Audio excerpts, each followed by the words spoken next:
Allez, on commence par la famille. Arnaud, père et fils, ils posent à la une du supplément culturel du Figaro, Bernard et Antoine. Alors le premier préside aux destinées du luxe français, le second a eu l'idée des journées particulières du groupe LVMH. De quoi s'agit-il ? Eh bien à partir de demain et pendant 3 jours, quelques 50 sites appartenant au groupe vont être ouverts au public. Alors à Reims par exemple, on pourra ainsi visiter les crayères de Ruinart. L'an dernier, cette manifestation avait attiré quand même 120 000 personnes pour à chaque fois des visites d'environ 3/4 d'heure. Alors l'idée, en fait, c'est de dévoiler, de partager le savoir-faire des artisans de maisons aussi prestigieuses que Dom Pérignon, Moët et Chandon, Veuve Clicquot, Ou alors Krug, un etc. maltier, comme vous voyez Pourquoi sur la pas, photo la de fameuse malle. Dans le Figaro, Antoine Arnaud explique en fait sa démarche. Il dit le groupe LVMH est considéré de manière très financière, alors que moi, chaque jour, je vois tout autre chose. Je vois des artisans, des passionnés qui proposent des projets, qui créent de l'emploi et qui permettent d'ouvrir des ateliers en France. Voilà. Donc le système de réservation pour ces journées particulières est exclusivement digital. Ça permet aussi d'attirer une clientèle un peu plus jeune aussi. Il y aura même parmi les invités une équipe de Télématin. C'est vous dire. C'est vous dire si c'est le lieu où il faut aller ce week-end. S'il y a des gens bien.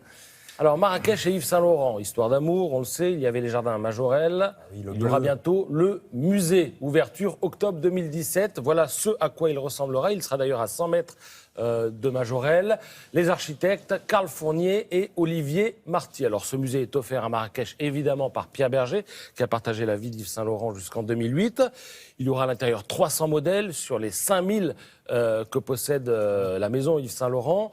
On fera tourner aussi, parce que le jour abîme les modèles. Donc on ne mettra pas en permanence les mêmes. Et puis il y aura un coin réservé aux artistes locaux, ainsi qu'une bibliothèque et un auditorium qui sera inauguré par le violoniste Renaud Capuçon. Le bâtiment, on l'a vu, on va peut-être le revoir, est habillé d'une dentelle de briques en terre cuite naturelle. Bon voilà, ça c'est un hommage rendu au Maroc. Et puis on y trouvera aussi pas mal, dans ce bâtiment, pas mal de vitraux. Tout ça pour rendre hommage à Yves Saint-Laurent qui avait un goût particulier pour les couleurs.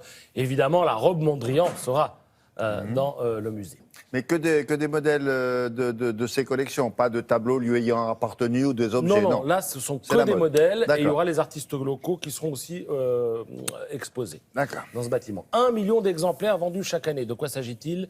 Du petit Robert et du petit Larousse. Ouais. Alors, la guerre entre ces dicos fait l'objet d'un long papier ce matin dans le Figaro. Il y a un enjeu. Et l'enjeu pour ces deux dictionnaires, c'est d'être moderne, donc d'intégrer le plus de nouveaux mots. Alors, le petit Larousse détient 70% du marché. Les deux ont intégré, par exemple, cette année, le mot selfie. Mais le Larousse a aussi ajouté flasher, open source, QR code, émoticône. Le Robert, lui, a ajouté cette année la twittosphère, YouTuber, geeker, la perche à selfie aussi. Alors, le danger, c'est qu'il y a des mots qui disparaissent. C'est-à-dire qu'en 2010... le Robert avait mis la vuvuzela. Vous vous rappelez la trompette qu'on voyait dans les stades Plus personne n'entend parler de la vuvuzela. Le Larousse avait mis Minitel-isé. Vous vous rappelez le Minitel ? Non, pas du tout. Moi, c'est pas mon époque. Disparu en 2009. Alors, dans le cimetière des mots, ça, non. on trouve aussi Botoxé. Parce que c'était une marque. Pas encore. Vous n'avez pas rappelé Dans le cimetière, on trouve aussi Onglerie, Electro-Rock, Coupé Space, Outplacement. Voilà, pendant ce temps-là... Onglerie, ils auraient pu garder. Oui, mais c'était une marque à la base. Ah bon, pardon. Voilà, ça posait problème. Aïe. Et alors, le dico de l'Académie française, lui, pendant ce temps-là, on est tranquillement à la lettre R. Et il est vrai qu'il fait que 35 000 mots, là où il y en a 70 000 dans les deux autres. Ils prennent leur temps. Hein. Ils prennent leur temps. Qu'ils fassent gaffe quand même, il y a le numérique qui les rattrape. Hein. Merci beaucoup. À plus tard.